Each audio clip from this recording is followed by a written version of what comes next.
Jina langu naitwa mrakibu mwandamizi wa polisi Braina John Robert, ni OCD wilaya ya Iramba.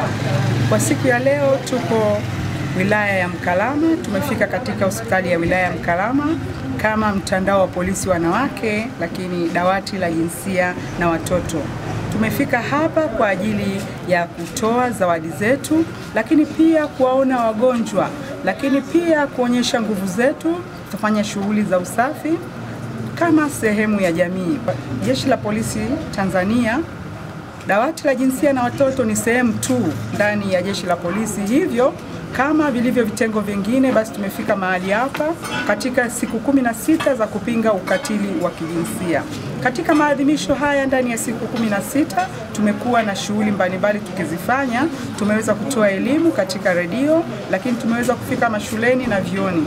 Na siku ya leo tumefika mahali hapa kufanya shughuli za mikono, lakini vile vile kuwaona wagonjwa. Lakini pia tumeweza kutoa zawadi zetu, zawadi zenye thamani zaidi ya shilingi milioni 2, ikiwa ni vifaa kwa ajili ya watoto, lakini vifaa tiba, lakini vile vile vifaa kwa ajili ya usafi, ya kupambana na kuzuia ukatili, kwa sababu ukatili unaanza kwanza kuzuiliwa, na kazi kubwa ya dawati la jinsia ni kuzuia. Tunazuia kwa namna gani? Kwa kutoa elimu. Tunafikia makundi mbalimbali hizi kuweza kutoa elimu, lakini pia kushirikiana na asasi nyingine ambazo ni za kiraia na asasi za serikali, kuona kwamba tunaunganisha nguvu za pamoja kupunguza au kutokomeza kabisa masuala mazima. Niseme kwamba jamii ya Kitanzania bado ina mfumo dume, na watu wengi hususan wanaume hawapendi kuja kuripoti matukio ya ukatili. Lakini kwa sasa hivi, kwa jinsi tunavyotoa elimu, wanajitahidi kidogo kidogo, wanakuja wanatoa. Wasife na tai shingoni.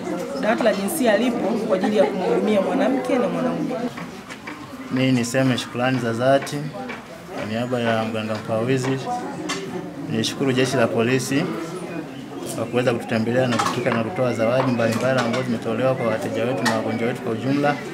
Pia tumepokea vifaa vya usafi, vifaa tiba na vifaa vingine. Kwa hiyo tunawashukuru sana kwa kuja wenu na kutambua uwepo kwa hospitali ya wilaya ya Mkalama. Tumefurahi sana. Kwa hiyo karibuni sana.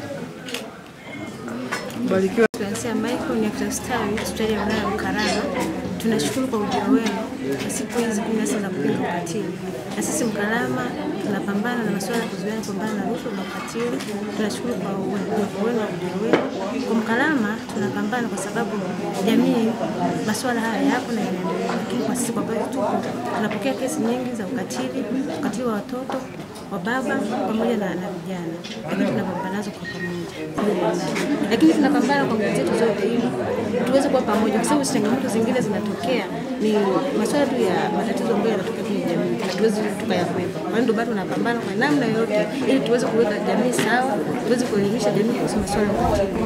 Na wengine ni kutokana na mifumo dume ambayo inaendelea kwenye jamii. Tunajitahidi kutoa elimu kutokana na hizo changamoto, tunajitahidi ili watu waweze kujua haki zao. Na tunashukuru sana Jeshi la Polisi kwa kuweza kuona uwepo na kuweza kuona thamani na kuweza kufika hapa, ambao tuna muhimu na sisi. Tunashukuru sana.